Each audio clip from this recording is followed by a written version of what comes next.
I don't know much about management because I always had great difficulty giving instructions or commands. And so I have some rules about my research.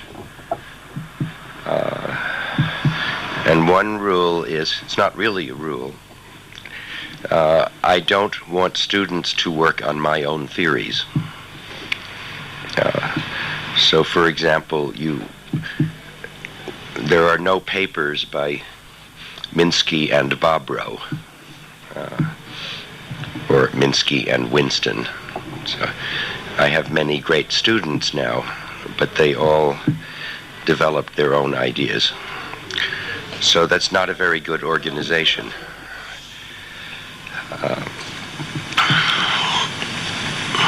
I was just making a note.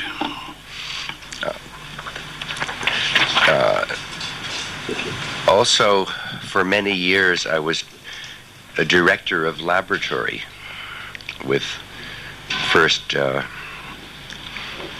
5 people and then 100 people.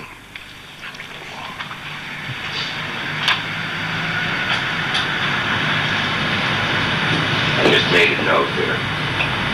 But for example, in 1960,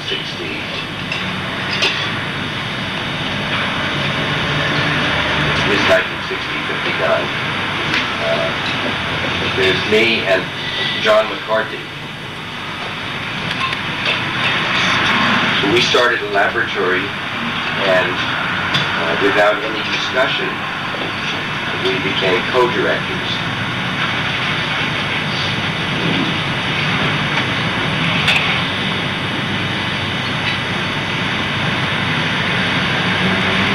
And then McCarthy went and started a laboratory in Stanford.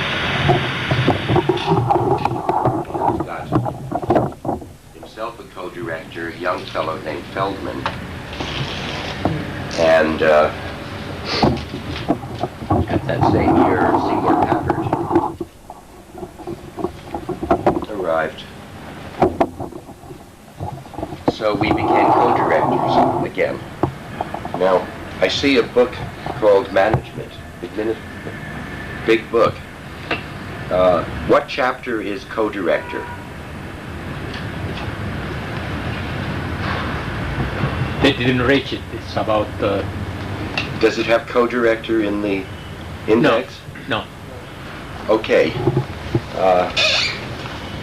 Most organizations have a president or a CEO. That's a very bad idea. The reason is that the CEO has stress. And why does he have stress?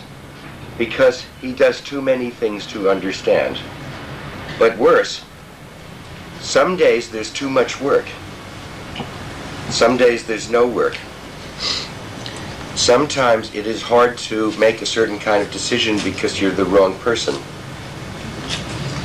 But you see, if there's a problem that's too hard for me, I say, oh, I don't want to face it. Understand? Yes. I don't like this problem. I leave. And then Papert makes the right decision, or McCarthy, or my first co-worker, Selfridge.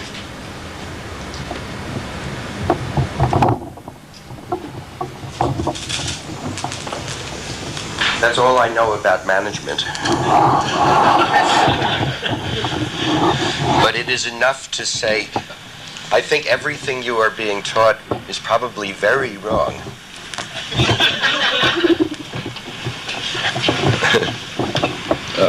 Now, to do that, you have to find the partner. And most of the kind of people who want to be executives are too unpleasant personality to ever have a partner.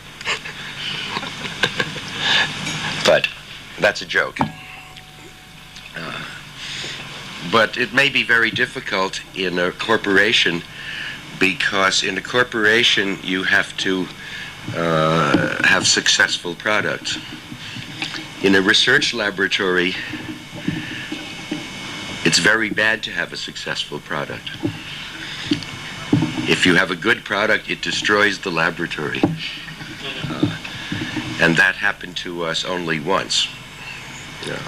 In 1975, one of the students invented the Lisp machine.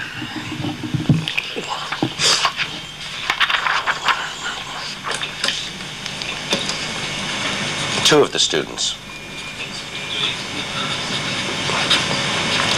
Lisp machine. This was invented mostly by two students named Knight and Greenblatt. Two great hackers. And so we built one, and it worked. It was very nice. So then we built 4, and everybody liked them. So then we built 16. And all the research started to stop, and these machines were everywhere, and all the students were manufacturing, and so we had a factory. So after a while, we decided that it was bad to have a factory in the university. So these people went and they started company. But they could not agree about anything. So they started 2 companies, Lisp Machine Incorporated and Symbolics Incorporated. And they both made good machines and ran out of capital and made bad decisions. And so this is 1975, really, 1980. So then in 1985, another student named Hillis invented another machine called Connection Machine.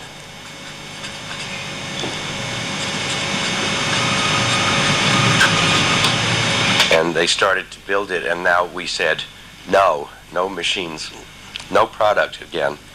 So he went off and started a company called Thinking Machine, which is pretty successful now. But one thing, it was important to recognize the correct time to move the product away from the laboratory. Incidentally,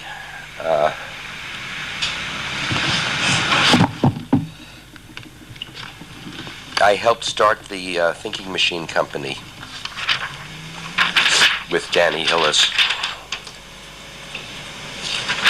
And so I gave it the name International Thinking Machines.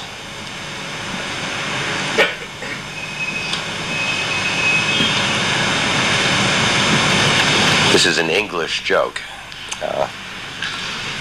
Do you know what the joke is? The joke is, when we say thinking, we mean business.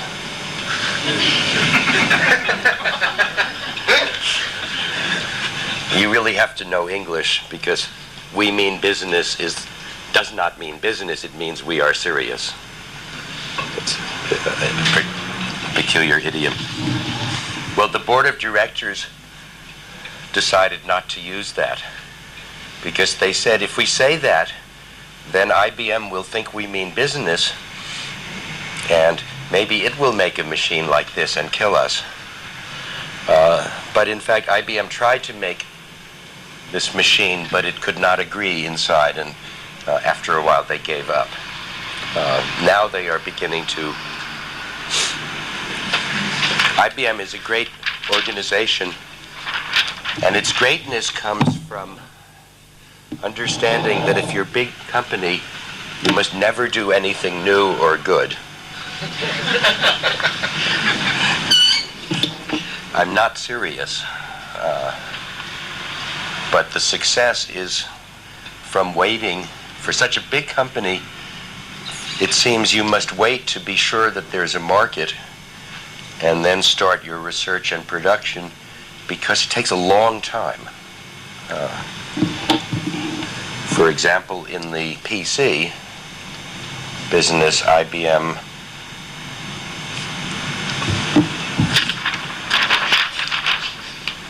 what did IBM do? There was an industry growing with Altos and MITS. Do you know the names of these?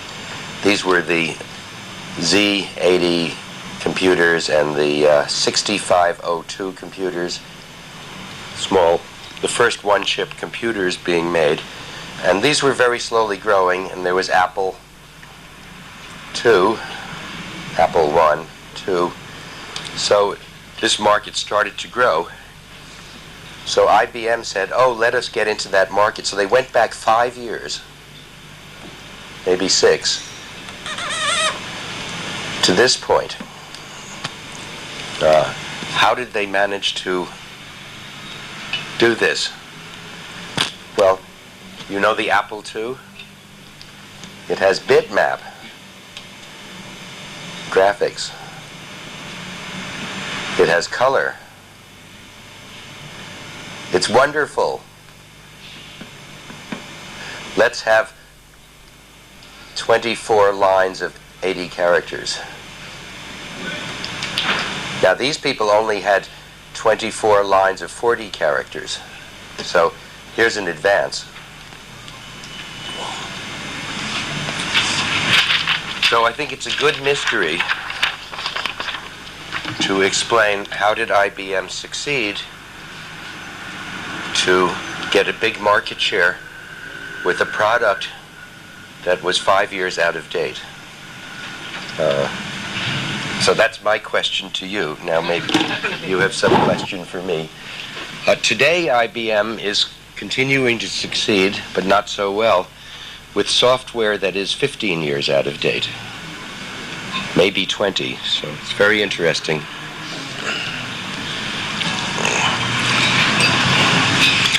But they do the best research in the, not in computer science, but in the physical science of computers. So IBM is perhaps the world leader in understanding the physics, the fundamental science of computers, except for the part about programs and algorithms and languages and compilers. There IBM is ordinary, but in the fundamental physics, and that leads to the basis of manufacturing, IBM is the world leader. I hope still.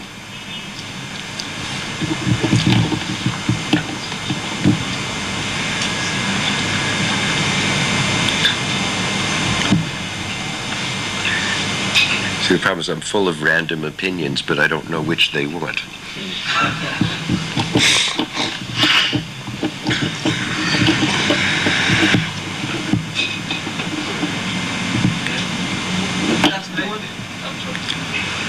Why you said that you don't like students to work on your theories? Yes, I want them to develop their own theories. Okay, but which is the real reason for that? Because maybe I think if you have a good theory, if you have people that can help you to improve your theory, it's a good thing. I think here's the reason, I believe.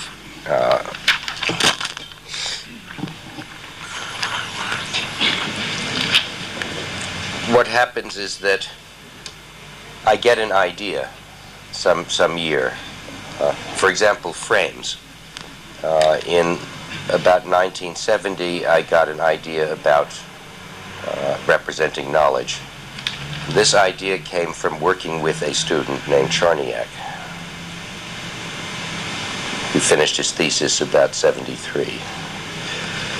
So in 1974, after Charniak published his thesis, I published the paper on frames, but it's not defined very well. but I had a vision. So it takes me about 5 years to, I think in 1979, I finally got an idea called K-lines. Now, if a student comes here and says, I want to work on this, what do you mean by frame? Then I would have to say, oh, you see, I don't like questions when I don't understand it yet, because then I would give a wrong definition. So it's a question of, I don't like to be pushed to make the theory too soon.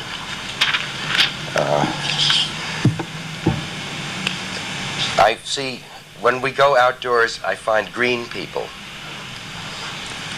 And green person says, there's too much waste. Let us recycle the newspaper. Now that's wrong.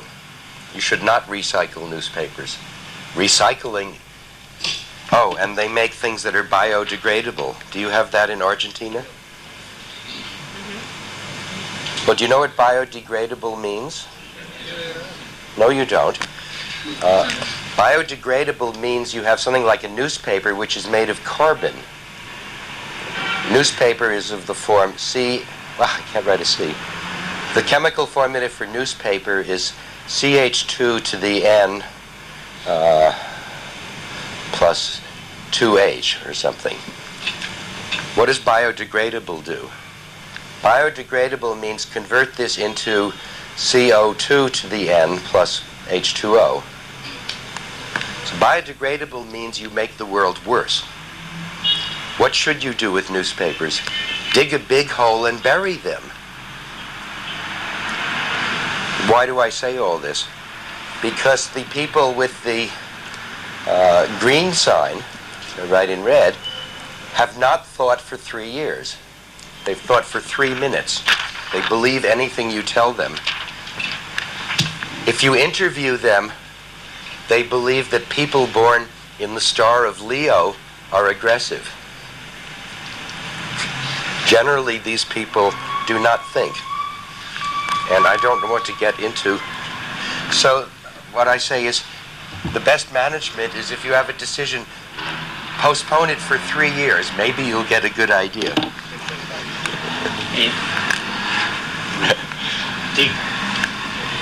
What does the Lisp machine do and the thinking machine? The Lisp machine is obsolete. I think I've got one left. When you give a lecture, there's always one more slide, but it's the last one.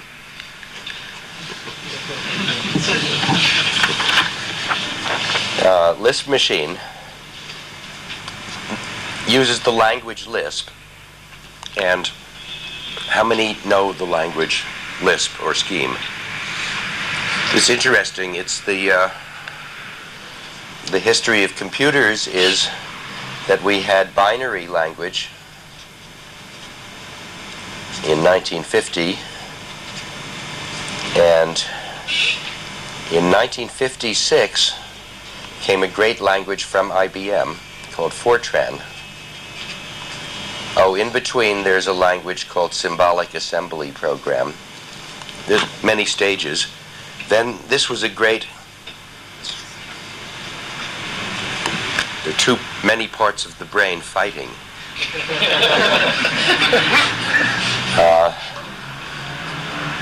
Fortran became the world standard very quickly, and for good reasons. Unfortunately, in the same year, also 56, there was a language called IPL, Information Processing Language, at Pittsburgh, made by the great Newell and Simon and Shaw, great pioneers in artificial intelligence. They made a language called IPL. Around 59, there was a Fortran version of it, 58, FLPL. And in 59, John McCarthy invented a language called Lisp. A language called Lisp does many things. And this became the world standard research language for computer people. So everyone who does advanced research, virtually everyone, uses the language Lisp until they have something close to a product, and then they compile it into something else like C. Fortran still exists for physics. A related language called Prolog appeared, and in Japan, for the 5th generation project, they adopted Prolog, and that caused the failure of the 5th generation project, because Prolog is too logical. Lisp is very flexible, and the reason why we use Lisp is that whenever you have a problem, you want a special language for it. So you need a language to write new languages. Well, in Fortran, it's impossible to have another language. It's too clumsy. In the language C, it's almost impossible to change it to another language. But Lisp is very primitive, very simple, and so you can make new languages. The trouble with Lisp is that it was a little bit slow. So a program in Lisp might run 10 to 100 times slower than other programs. And so the invention was a machine that would run it very fast. But now the new RISC chips are so fast that it's all right, and people stop buying Lisp machines. The connection machine is completely different. The connection machine is 64,000 little machines, all in a big network, so you do thousands of simple things at the same time. And that kind of machine is becoming very popular now for physics and other heavy calculations. In your opinion, what we have to know about the statement today of computers, and what we have to know for the future of the next 20 years? What does who have to know? Each person has to know different things. No, how we have to see the next 20 years.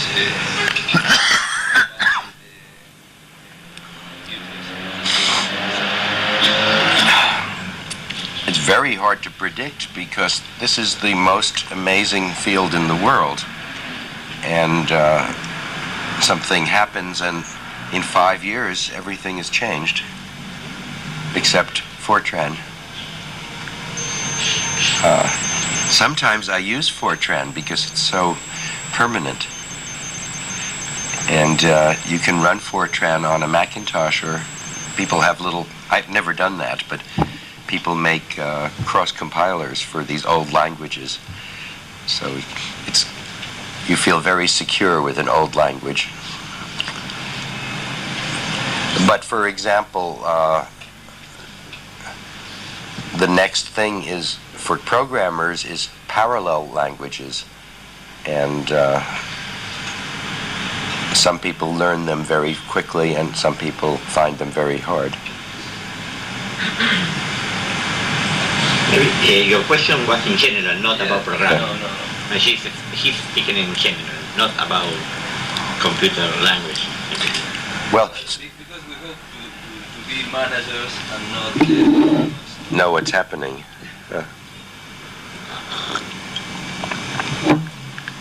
I don't know.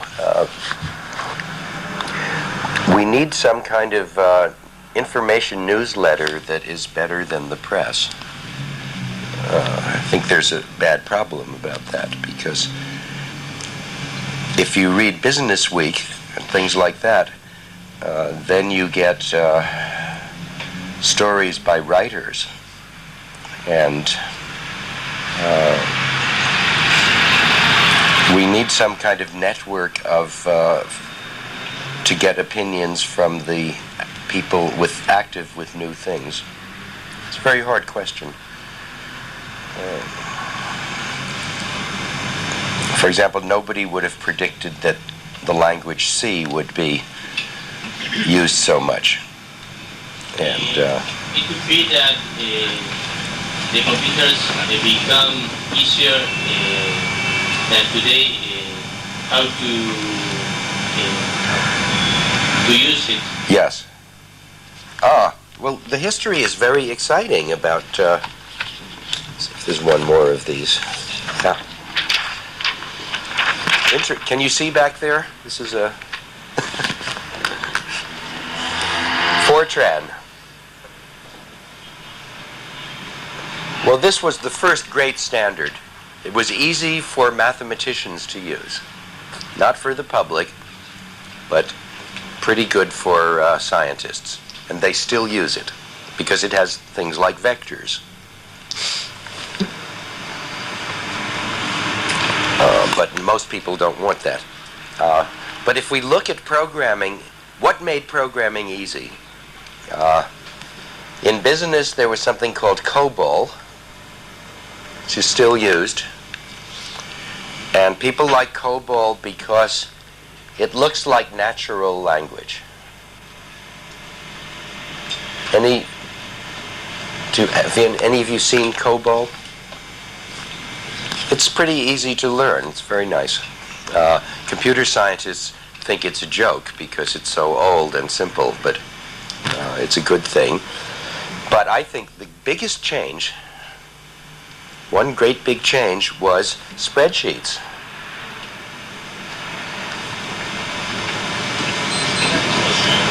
And that's 1, 2, 3, or I keep. There are various names. This was invented by 2 MIT students, by the way, Bricklin and Frankston. Nice guys.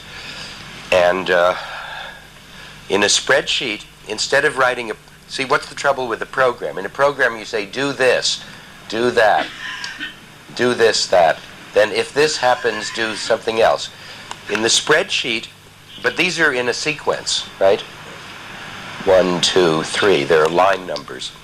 In a spreadsheet, it's different. In a spreadsheet, everything is constraints. Completely different idea. You say, here are some quantities. Make sure that this, here's A and B. And maybe you say, if A is greater than 100, then make B equals 5. But if A is less than 100, then B equals A. You can do crazy things like that. But you see, what's important is there is no time. So you make this statement, that's one of the, what do you call them, macro? Yeah. And you pile up all these macros. Well, this is wonderful because it means the programmer doesn't have to know when each thing happens. And so it's like saying, let there be light. This is in the Bible. In Fortran, you have to say, let there be light at step 3. Joke. So this made it very easy. The constraint system, you just tell it. You see what? I don't tell it how to do it. I tell it what must be done. Well, this tells it how to do it, but so that was the. Now, when the spreadsheet came out,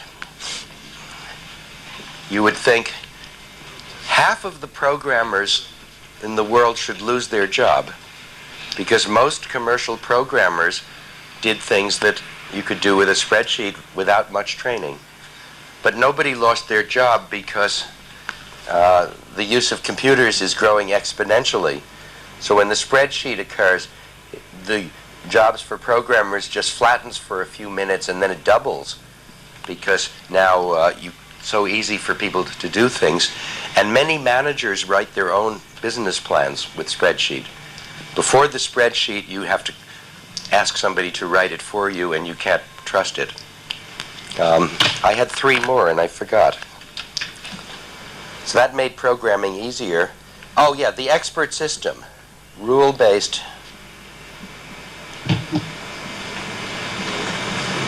So-called expert. That means simple or specialized.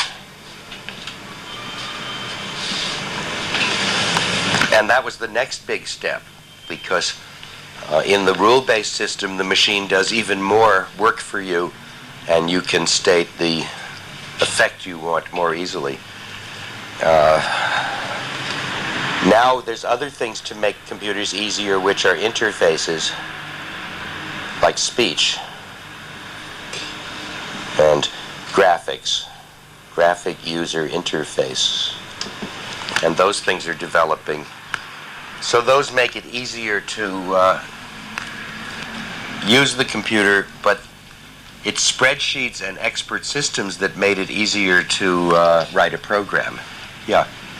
Mr. Minsky, related to you had said before, could it be possible in the near future to have powerful programming languages to be used basically in microcomputers, which are very, very easy to handle for the users? For instance, if you take now Lotus or other programs oriented to microcomputers, there are some technicalities to be used or to be done in order to take advantage of the program. In the near future, could it be possible to have those programs that in a very, very easy, in an easier way to handle? I don't think I understand, but with networks now, we can use the biggest computers to write the programs for the smallest computers. Directly. So, well, yes, you write little compilers, and I know at the AI lab, even for logo for children, we can use a big computer to write a program and download it into a little chip for when the child is building a robot. We have money from the Lego company for research on making robots out of Lego, and part of the project is to make it possible for the children to use the biggest language for the smallest job. Of course, you know that now the workstation runs the biggest programs of all, and we have languages that fit on a workstation that will not run on mainframes because no one develops them for mainframes. So now mainframes do not have the biggest languages anymore. And maybe that will change, but... When you talk about IBM, you basically say that IBM is a successful company which is selling products, machines, and software, maybe 15 years old. No? Maybe 5, right. 5 to 15. Variable. That maybe, but that's important for the big customer base to be stable. So it sounds like a criticism, but I think that it's like animals. And there's room for a mouse and room for an elephant. And they have different functions. Elephants are for eating trees. Sorry. Go. no, I want to ask you if you have ever thought about maybe the average needs of the world are 10 years, or maybe Microsoft or Apple, or those are 10 or 15 years ahead of the average needs of the world. Yeah. I think that's right. Well, it's hard to say what is the need, but it's very important for most of the world to have stability and to not have to learn something new every year. Therefore, if there's steady progress at the front, you still want to make artificial steps so that people are not in school every day. So that's an interesting concept. If progress is steady, we still must make school have definite steps, because you would spend too much time learning. It's not good to spend too much time learning. Sometimes in schools we think that's a good thing, but it's funny.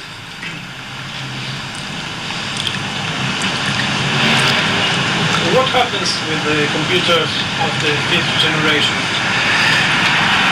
What happens is that I think it was a good project, but it was good because the 5th generation laboratory looked like this room. It's great big rooms, people very close together, Japanese style. There was not so much space. Everyone working on interesting things, and people come from companies for 1 or 2 years through the period. So what happened, the result was maybe 500 young and middle-aged people became good at artificial intelligence. So the positive effect is a great educational project. Now, they also had the goal to make an intelligent operating system for computers, and that failed. They had a bad plan. So there are not many products from it, but the product of trained people, I think, was very productive. Maybe an expensive way to train people. So in fact, they developed a Prolog machine. Incidentally, it was based on our Lisp machine. The first thing they did was to buy some Lisp machines and re-engineer them to do Prolog. And the Prolog language, I think, is good for small jobs, but not for big jobs. And so so they noticed this, and then they said, we have to build a much bigger, faster Prolog machine. And now you can buy from Fujitsu, I think, a very, very massive Prolog machine. But I don't know if they have sold even one, because nobody wants it.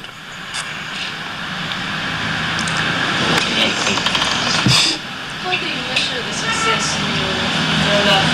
Because you say that you don't want to travel because of the trouble of producing, or you think that the training is expensive. So which is the success point? Well, if we don't have a product, we don't have to measure it. In science, the people sometimes measure product by the number of papers published in refereed journals. That's a strange thing, but when you publish a paper in a refereed journal, that means that other people agree that this is important. And so that's one way. I don't like that much, because in a new field, they won't publish the paper if it's too good or too new. But generally, you look at you see how many people are working on these ideas in a few years. So it takes a few years to see if one of these laboratories has a big influence. Somebody last week asked me how the mind can study the mind. Who was that? Why did ask this question? You? We are talking about your book last week, about all the agents struggling in the mind. Yes. The idea of explaining that.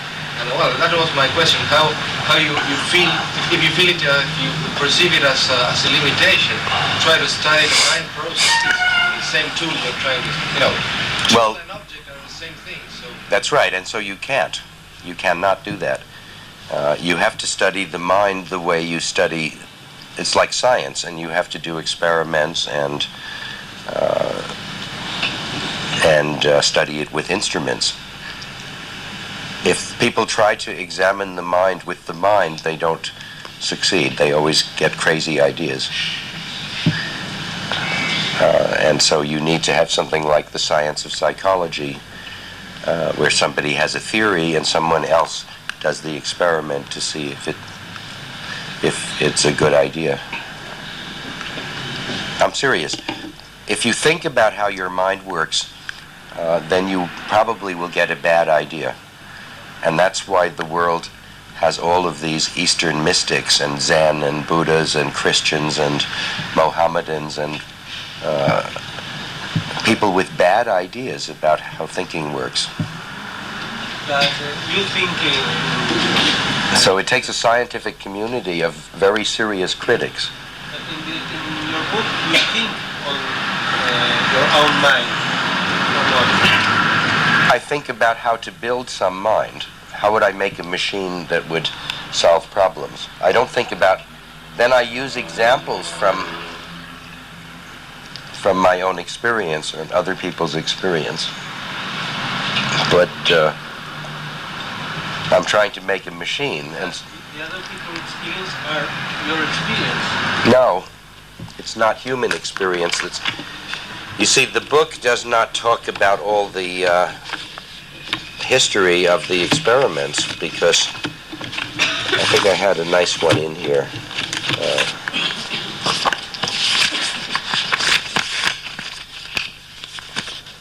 Here is 1965.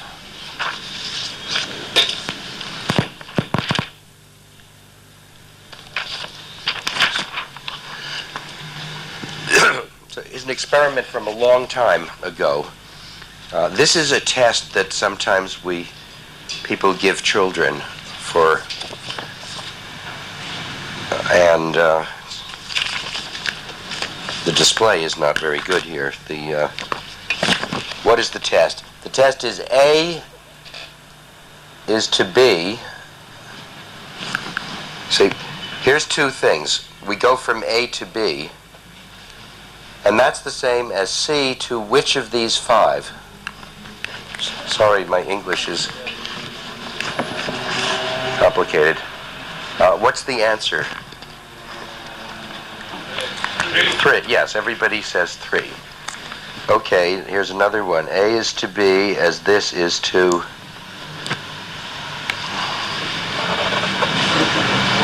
one. Why do we think so? Because you say, well, it's because it's rotated. Then they can get harder and harder. But you see, there you found what you think is the simple explanation. You say, how do I get from here to here? I moved the big circle down. But another answer could be that I moved the little circle down and made it bigger, and I made the big circle smaller. You say, well, that's too complicated. So anyway, we asked in early 1960s, you could say, how does my mind do it? Well, that's a good question. But we said, let's make a machine do it. And this student named Tom Evans wrote a program that it did the same performance approximately as 16-year-old, 16, 17-year-old children. So when I wrote Society of Mind, this is based a little bit on thinking about how my mind works and thinking about how other people's minds work, but it's also based on 25 years of trying these theories. Most of them are wrong or don't work very well, and we end up with a few hundred little theories that do work when we put them in the machine. So what I'm saying is that with the experience of artificial intelligence, I think our theories keep getting better. With the experience in philosophy, the theories don't get better. So the philosophical theories of Aristotle are just as good as the philosophical theories of modern people. There's no progress because there's no experiment.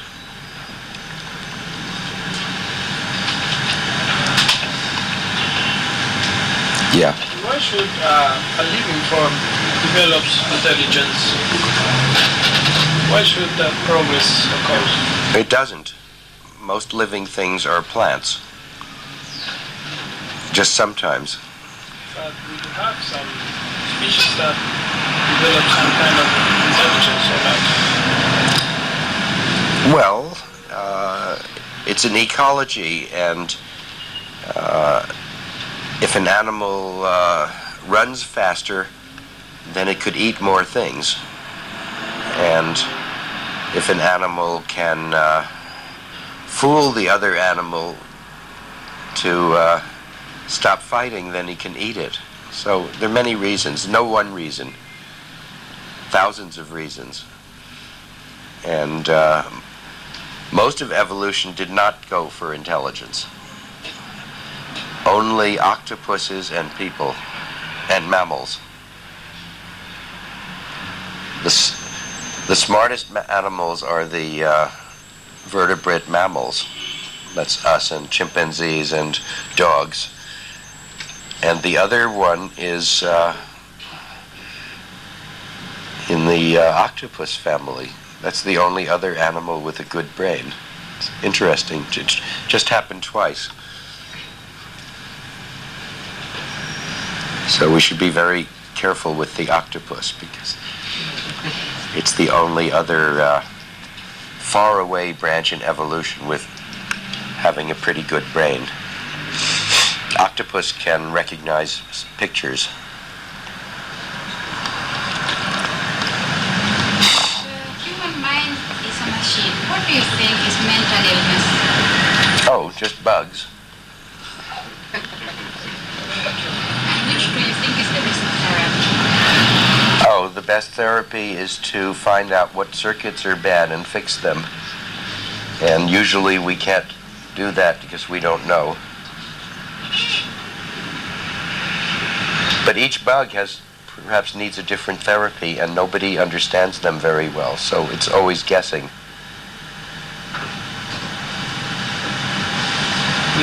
With your theory, what do you believe about, or what do you think about the other science, like psychology, medicine, the traditional?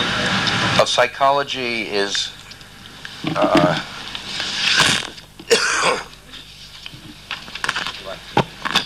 yeah, medicine has not changed so much in this, but oh, thank you. Where'd you get them?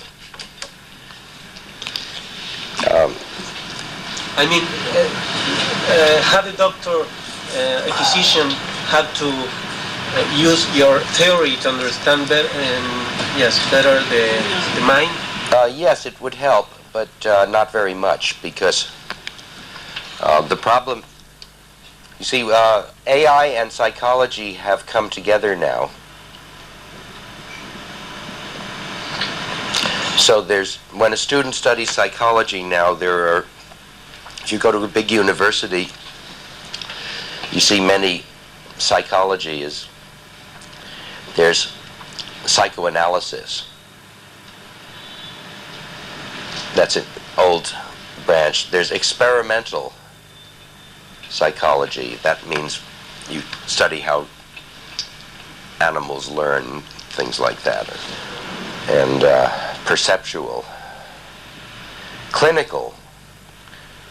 There you study how to counsel patients. And the most recent psychology, which most students want to study now, is called cognitive psychology, and it really is a combination of AI and so this is the popular thing now. And for example, when you find mental patients, suppose that a patient had some mental breakdown and now they've been in the hospital and they come out. Sometimes you discover that the problem is not emotional. The problem is that they can't solve ordinary problems and they get confused and then they get upset. So we now know that there are many reasoning disorder. They can't do common sense reasoning.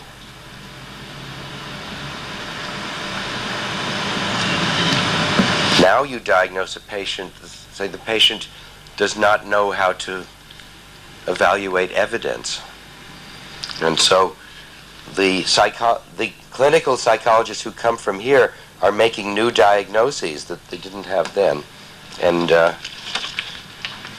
nobody knows if they're right. So it's always a big battle, and if you have a friend who's in trouble, you get 100 different advice. You think different people have different ways of thinking? A little bit, yes. Each person has many ways to think, maybe 20, and sometimes one of them stops working, and so we get different patterns. For example, paranoid people have lost the ability to criticize themselves. So you see, if one black person says something, then they say, oh, black people say this thing. Or if they see smoke, they say, someone is trying to burn me up. The normal person says, well, I have to wait for 3. Has to happen 3 times before I believe it. The paranoid person only needs 1 or even 0. And so you could say that this is a profound emotional problem, or you could say just some simple error in data processing. Maybe some program says there is enough evidence by just filling the evidence box with a 1. So nobody knows. I think that 50 years you'll be able to look into someone's head and see all this with the new scanner. And everybody will buy scanners so they can see their friends thinking. Do you think that your language affects the way in which you think? Oh yes, I think just the vocabulary.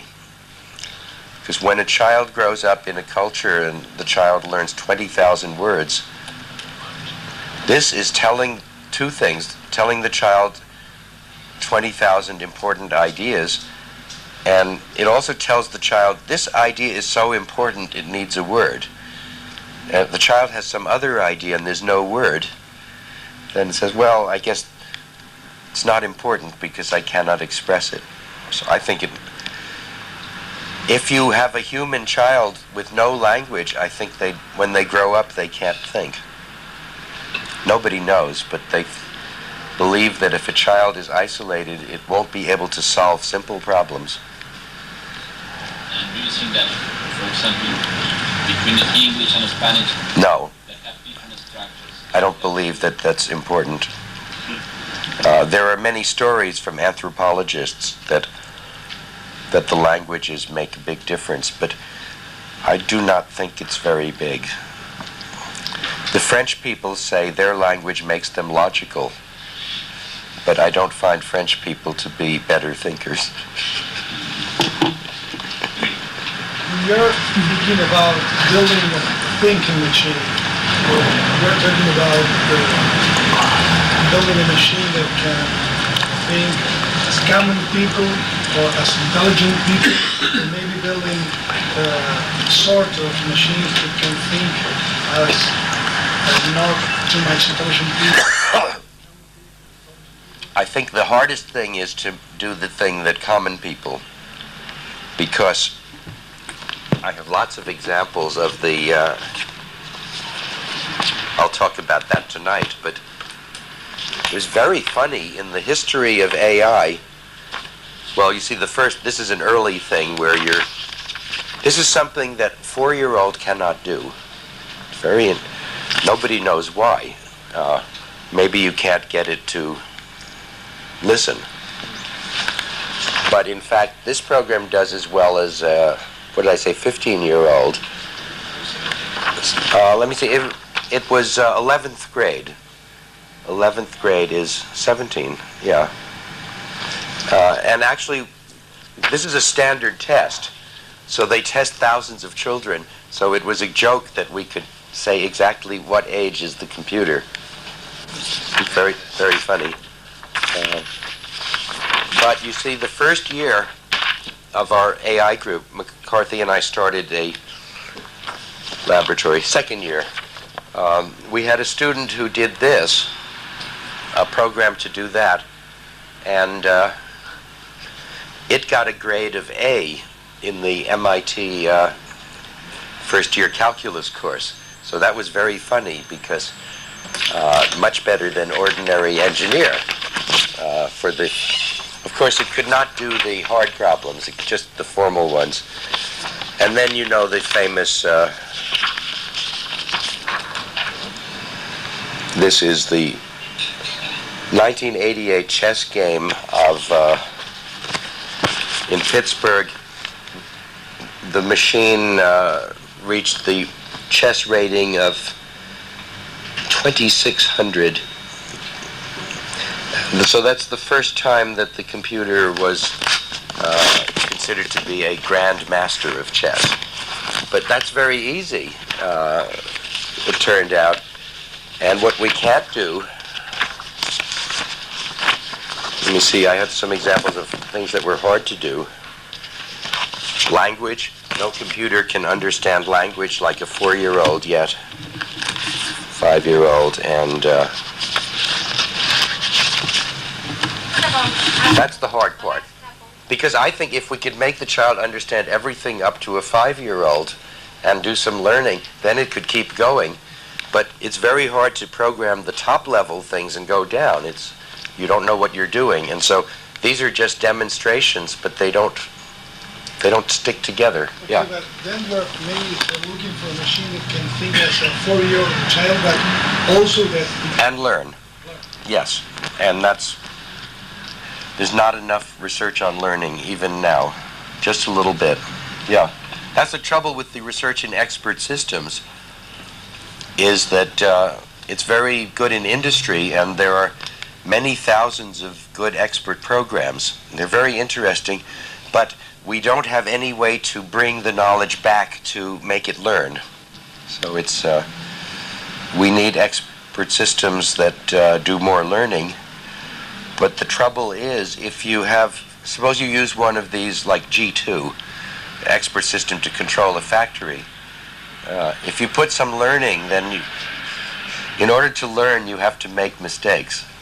And so you can't use it in industry to a good learning program very much, only with simulation, or else you get Bhopal or something.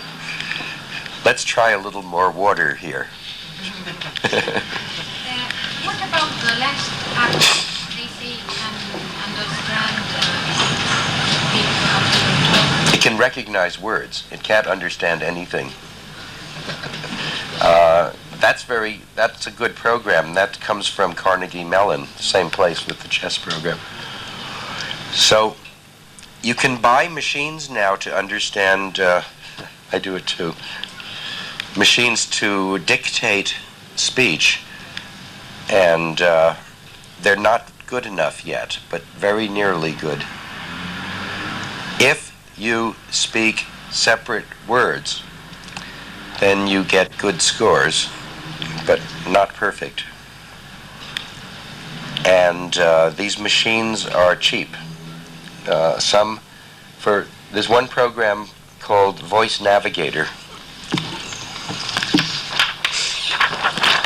I like it, but it makes it's not correct enough. But here we are. There are many people working on speech. Go back to 1930 in Bell Labs for speech recognition. So this is a very old field. But in around 1980, we have Carnegie Mellon speech, a good development. 1985 is a student named Kai-Fu Lee,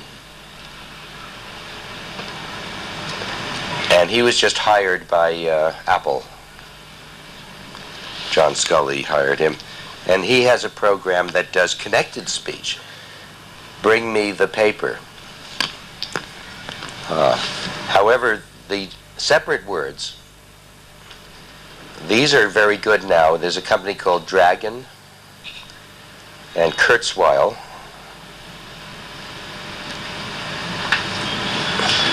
And they sell machines for about $10,000 for recognizing single words, but Dragon has recently licensed it for $500 to another company. So now for $500 you can buy a box for your PC or Macintosh which recognizes menu words, and it's pretty good. I get tired of it. I don't know if you like talking to the computer. There's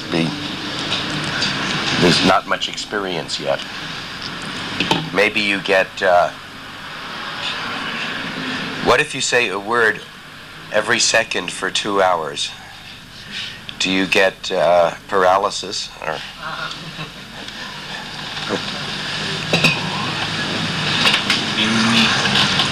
We are seeing today that maybe you saw it before, that artificial intelligence is growing, and you said before that maybe machines learn from their mistakes. We have to industries, and how can a machine learn from his own mistakes? Well, it has to be able to recognize. If it's going to be able to recognize, it has to have the patterns. Mm-hmm. And who is going to give them those patterns? Yeah. I'm going to go more deeply in this. How can a machine recognize if something is good or something is bad? And at a certain time, it's the same problem for children. How a machine can avoid to become mad or have those kind of things that human beings have, as paranoia and all those things. Yeah. Well, I think two answers. To avoid being mad, you must be conservative. So you could make a machine stable by making sure that it does not learn fast. But so that's the easy thing. For deciding what is good, you have to do what people do, namely you ask your mother or father. And so I think what we do in humans is there's a special machine in the bonding for learning, and children learn values from their parents. They learn other things from other people. But there's a special hardware to learn values from the people close to you. There's actually a page about that in my book. I think that's a special piece of hardware that we have. Yeah. Having so much promise of speaking in computers, which device should we expect to replace the prosecutor? Well, that's just a market problem. You see, here's the problem.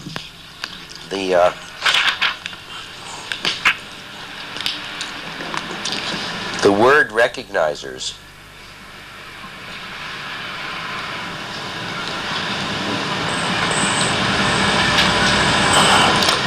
that's a market. There's Kurzweil, and there's Dragon, and there's, I don't know the names of all the people. Toshiba has a good one. I know a lot about what happens in Toshiba because I cooperate with some people in their laboratory in Tokyo. So this is just a market, and every year you buy the best one. And like things in computers, remember that computers are not investments. When you buy a computer, it has no value after that because 6 months later, we throw out $1 million computers because they take too much space. It's terrible. However, the problem that is serious is word understanding.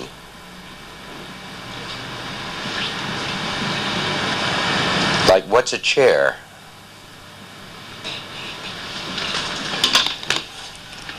So here's a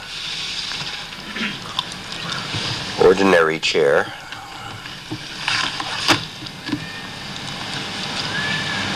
I tried to make a system yesterday. So I should be able to find my chair.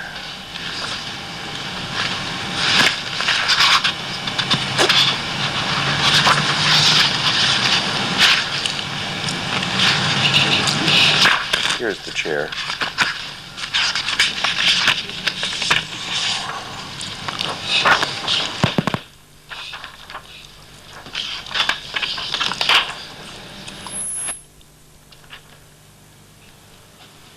So a chair has feet, legs, and seat and back. But look at your chair.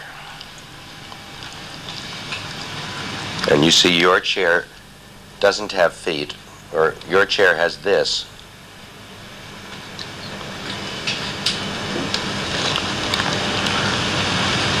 So, is that a chair? Well, if you use this definition, if I say 4 legs, then it's not a chair. But here's another meaning for chair. What is chair? Chair is something for human to sit. So what's the important thing about a chair? This doesn't matter. I don't sit on that. I sit on this surface. So the important thing is exactly that height. And what's the height? The height is about the length of this part of your leg. And then what's this for? What are the chair legs for? They have a function. They're just to support the seat. So if you could do it some other way, that's fine. So you see, how do you understand a word? And I have a very important principle, which is definitions are always bad. Why is a definition bad? Not always, really. Bad because if you understand something one way, then you don't understand it. If you understand the chair 2 ways, then if something changes, you can fix it. See, what's that? If I take this off, is that a chair? No, but it's still almost a chair, so that's a broken chair. It's a great concept. But what does it mean to be broken chair? It needs the 2 ideas. It has the right structure, but you cannot use it except if you make some change. So I think it's always important to have 2 definitions. And I mentioned that because there is a bad problem in artificial intelligence and philosophy. The problem is that there's no progress, not much progress, in understanding language. We have linguists like Chomsky. Did you see what I did? I had the parenthesis, but it turned into the C. No Chomsky either. Who emphasize syntax. But that's like saying the chair has legs, seat, and back. But Chomsky has no ideas about what's important, no ideas about what words mean. And so most of the linguists have just disappeared because they study only the structure, never the function. And so if you go from 1950 to 1990, we still don't understand common sense. I realize I'm in front of this thing all the time. Common sense knowledge. So all this time is wasted on syntax. And I think now we have an emergency because the machine can recognize the words, but there's no database of what the words mean. And there is one project, fairly famous project called Psych. That means encyclopedia.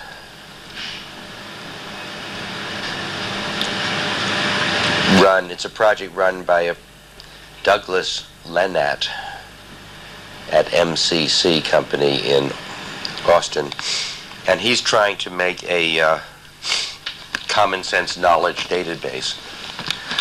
But it's very hard and no one knows much about it. We don't know if it works. Yeah, if it will work. Yeah. If we think about integrating artificial intelligence, we must think about computer talking together, computer working together, computer thinking together. Is that not possible? The computer can decide our life. As in the case, the answer is... Wait, I can't hear you so well with the cars. Yeah.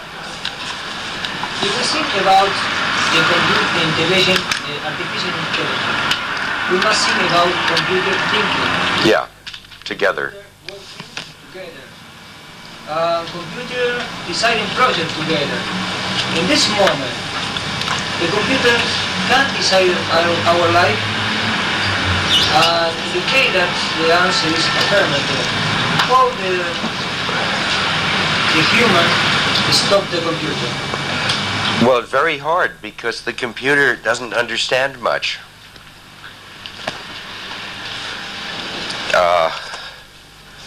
If you tell the computer, I am hungry,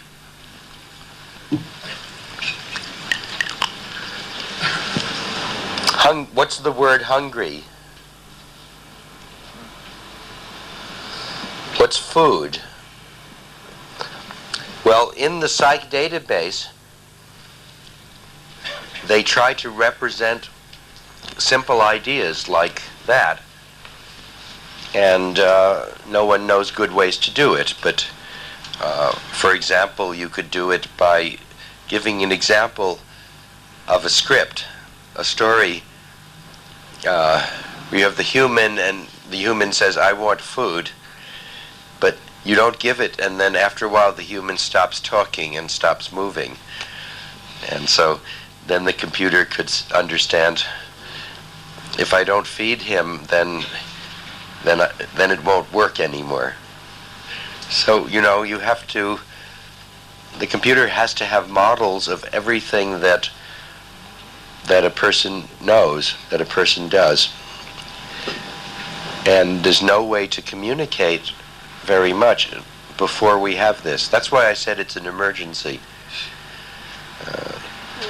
Computers we must have some common sense database so computer can understand things.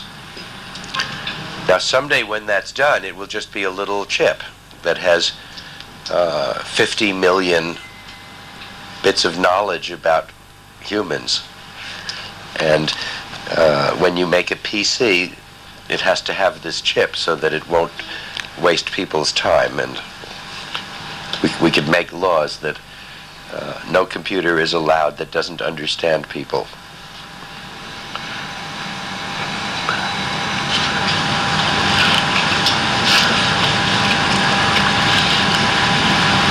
Okay, in the worst way, in the worst case, you think the human brain, human mind is one step upper the machine. Well, it's a big machine. We don't. I think In the worst case, Yeah. with artificial intelligence and two machines talking together and working together, and you think in your book or in your theory, the human mind is one step below the machine. Well, I think the mind is what the brain does. And the brain is a big machine. And someday I think we will understand it. And then we can make other machines that are different. So it's hard to say where to stop. Could these machines, these new machines, be bigger than the brain itself? Oh yes, the brain is only limited by the skull. Sometimes we have children with big brains, but they die because they can't get born. That's a joke. But if you look at the history that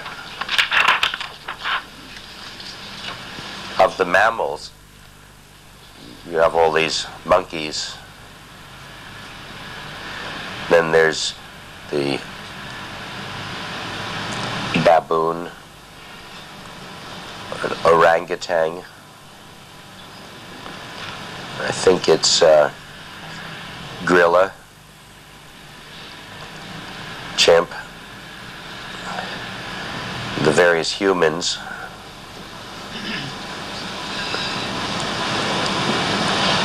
Homo argentinius. And if you look at the mammals, this is about 100 million years. Mega years, they call them, from the reptile. And this big development here from chimpanzee to modern man is about 5 million years. So the brain has been growing very rapidly recently, and maybe it will keep growing, but maybe it won't. It seems that if you have a big brain, then you want to play Nintendo all the time. I read something you said about virtual reality. You said now objects are very stupid. Oh, that was a... Yes, something like a joke. But do you think future cities will be a sort of Toontown, like in Roger Rabbit? Yeah, that's wonderful. Yes, the nice thing about the virtual reality is that you can make a really good world which has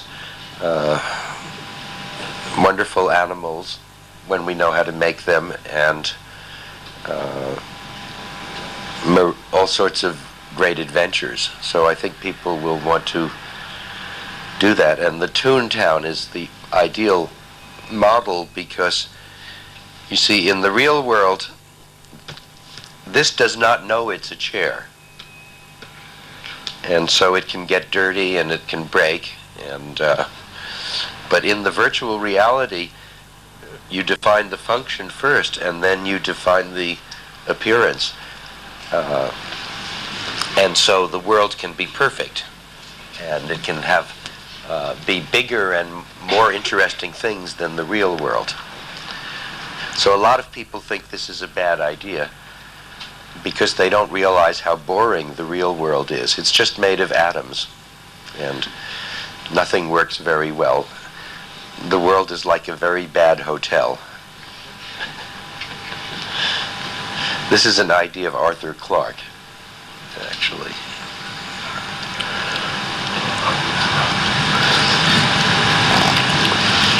Maybe you know the book.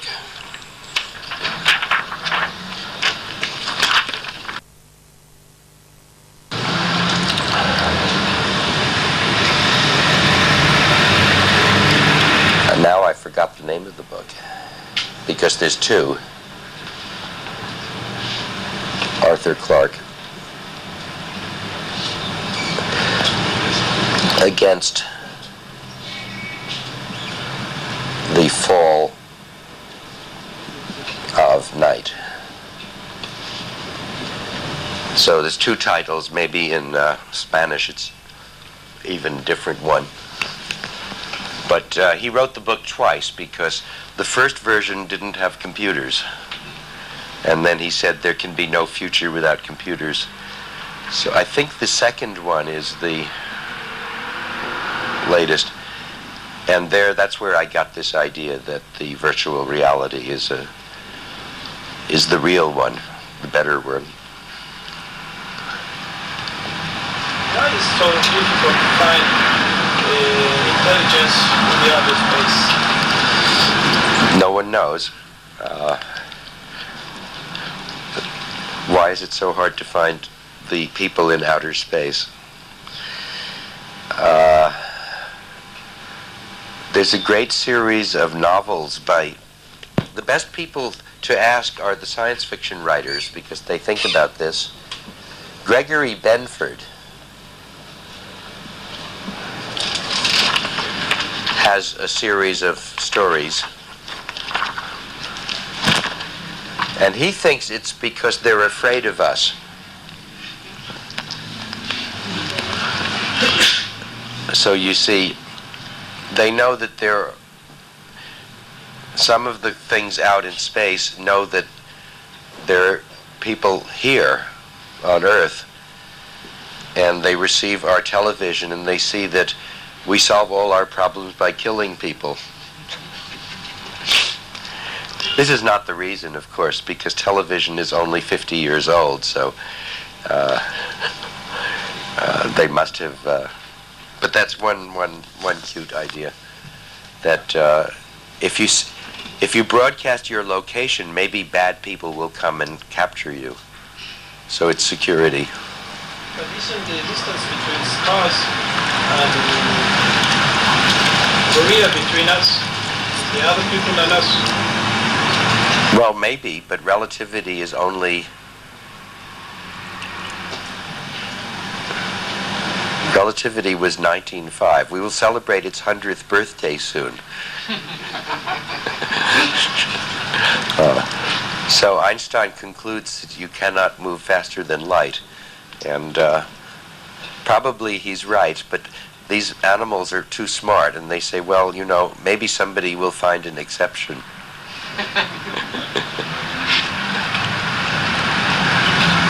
I wonder if there's a plan for the... You have said that in philosophical theories about mind, there is no progress because there is no experience. But you have made many philosophical statements about the human mind, evolution, about education, about knowledge. Wait till the car is... Yes. You have made many philosophical statements about evolution, about human mind, about education, but you have said that with philosophical theories there is no progress because there is no experience. You have experience, but have made philosophical statements. Well, all the machines that do analogies. See. A is to B as C is to... That's an experiment. The machine does the right answer. Isn't that an experiment? What I'm trying to say that for me there is a contradiction. What contradiction? Look, what I mean is...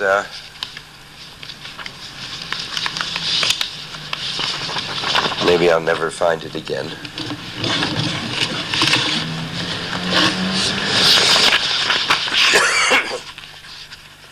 Yeah.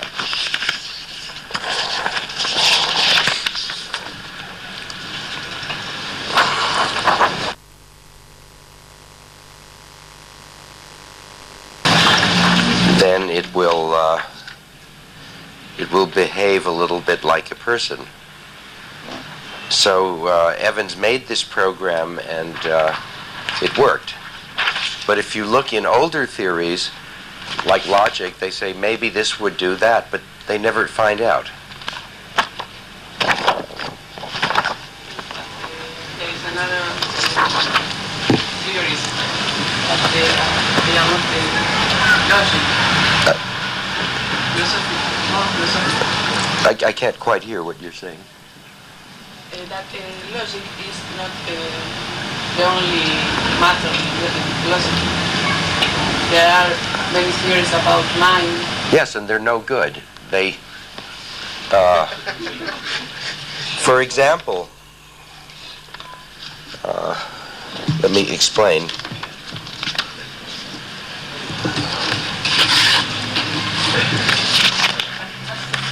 The point is that you look in the theories of philosophy, but then you come to 1930, and Piaget discovers that 5-year-old children do not think the same as 7-year-old children. But you read all the philosophy, and they have no idea of all the important things. So it seems to me philosophy is all wrong theories of psychology. So you tell me one theory, and I will tell you an experiment that shows it is wrong. The theories of Hume are wrong because children do not start by associating ideas the way he proposes. So, you see, if you think of philosophy as a separate, special field, then maybe you like it. But I think philosophy is very bad psychology with silly theories, stupid theories, and no experiments. So it's not important. What?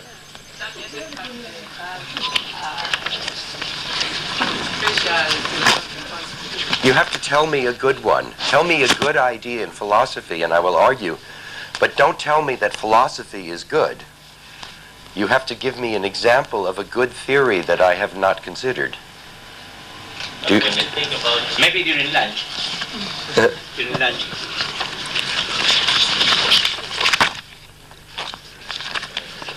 It's very hard. Oh, it's Piaget experiments. The experiments are great. The theory is not very good. He does not. Piaget has a theory that is too logical. In spite of, it's not a very good theory, but it has many good ideas. If philosophy helps me to be in a better mood, it's not good? Helps you what? To be in a better mood. No, that's not good. You should never be in a good mood. You should be angry and adventurous all the time. Happiness is terrible. And if philosophy will make me to be in a bad mood? Yes, that's good. Okay. It's interesting to think of in a thinking machine as a child, small child. Mm-hmm. You can have a very small child, just born child, and if you give him food, but maybe if you take it and put him in a cave alone, yes, all that, maybe he will not learn nothing at all. there's a good. A very good thinking machine maybe would be a thing that you construct it, you build it, but if you leave it alone in a Yeah, nothing will happen. that's a big problem. There is an experiment, nice experiment by the same person, just one, the same Lennart. He made the experiment to make a certain kind of learning machine that would think about mathematics all by itself. And it was wonderful. It started with very little, just some Lisp programs. And then after a while it figured out how to multiply two numbers. And then it almost figured out how to divide, except it was wrong. So it figured out a slightly wrong way to divide. And then it discovered prime numbers, which is very exciting. And it got interested in numbers that had only 3 divisors. What is a number that is divided by 3 things? And that turns out to be prime squared. And so all by itself, it discovered many things about arithmetic. But then it stopped. And it never discovered anything for a long time more, and nobody knowed why. So I had a student about 2 years ago named Haas. Also, this program disappeared because he lost some of it. Some people did not believe he ever did it, so they accused him of fraud. Lynette. So Haas reconstructed the program, made it slightly differently, and his one learned, and it didn't discover prime numbers, but it discovered modular arithmetic, which is just as good. This is very funny. And then it died and stopped developing. So I think we concluded that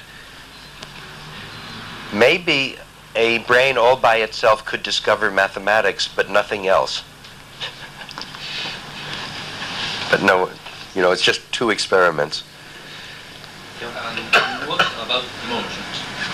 Emotions are easy. Emotions are just different ways of thinking. And machines don't show them yet because each machine just has one way. But, when you're hungry, then you change your goals to get food instead of solving some problem. And so when we make a machine that has many different sets of goals and has to switch, then we should see the kind of behavior we call. Correct. And so a man that's isolated can think because he has emotions. Well, no, emotions is part of your machinery. I'm not sure. What's the question? You told us minutes ago that a man isolated. A baby. A baby. Or a man. No. When you've learned to think, then you can think. You can think when you're isolated. It's no problem. You can think when you're isolated. And so emotions are thinking. Emotions are kinds of thinking, yes. I think there's no difference. Part of your hardware of your machine. Yes, they are. Thinking is part of your hardware. They're not very different. Emotions are particular pieces of hardware that think a little bit different. They're mostly hardware in the hypothalamus and brainstem that control different goals. And the brain scientists know a little bit about them now. It would take a long argument. Robert has written that when he was a child he used to play with gears. Yes, I think that was me. It was very funny. What did you play with? Well, I don't know whether... I certainly played with gears, and I think Papert forgot whose story it was. We talked about it a lot. I played with all sorts of machinery. My father brought home machines for me to destroy. Lots of machines. What was your father's job? He was an eye surgeon, eye doctor.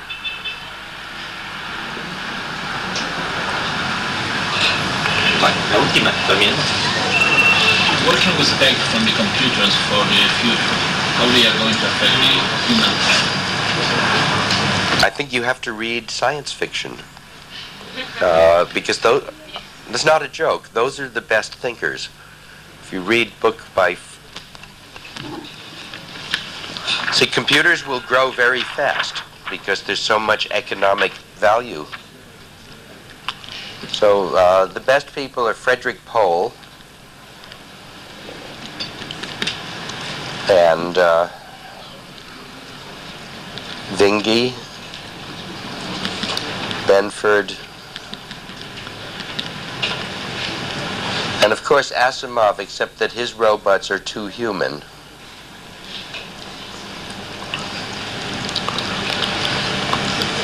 Marvin, why don't we end Okay. and you tell something about your new novel? You want to say something about it? Oh, maybe not now. I have a new novel which is science fiction, about putting a computer in someone's brain. But it's a spy story. A techno thriller. No, maybe later.